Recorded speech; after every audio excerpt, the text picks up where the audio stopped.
Yo mga idol, kamusta? Sports Talk PH nga pala. Ang bigating mga laban bukas, pag-usapan natin yan mga idol.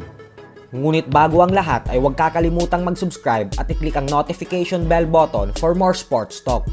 So bukas na nga po magaganap ang bigating laban ng ating pambato na si former WBC Featherweight World Champion Mark Magnifico Magsayo kontra sa pambato ng Mexico na si Isaac Avilar. Ilang oras na lang po at magaganap na ang kanilang official and final weigh-in para sa kanilang laban bukas.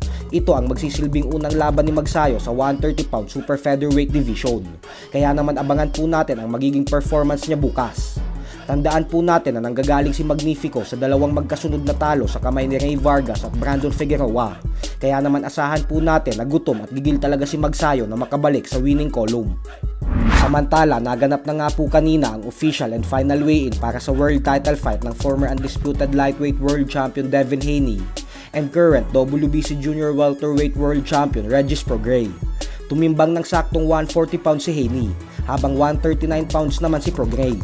At dahil parehong pasok ang kanilang mga timbang sa 140 pound limit ng junior welterweight division, kaya naman tuloy na din ang kanilang sagupaan bukas.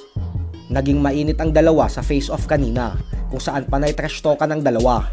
Ito ay dahil parehong kumpiyansa ang dalawa na tatalunin nila ang isa't isa bukas.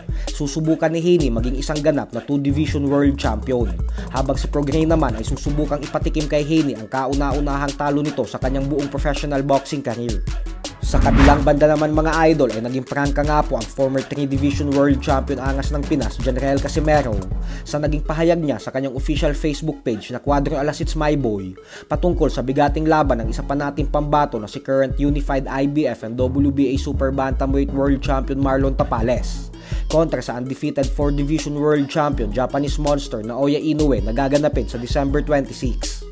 Ayon po kasi kay Casimero ay hambog na umano kung hambog, subalit real talk lang daw kasi talaga siya. Ayaw niya daw ng plastic sa mga ganitong bagay.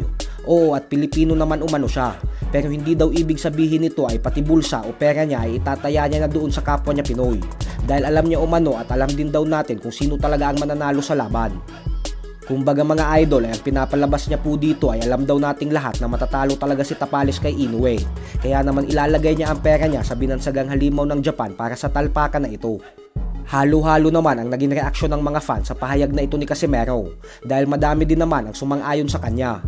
Subalit may mga bumatikos din at nagsabing tila naiinggit lang daw si Casimero kasi yung pangarap niyang makatapat si Naoya Inoue ay napunta kay Marlon Tapales. So hanggang dito na lang po muna tayo mga idol. Sports Talk PH, kakaiba ang laban ng mga Pinoy. Lakas at dedikasyon ng armas ng tinuon. Kamaong nagbabaga, ang sayo ay babaon. Mga Pinoy na ating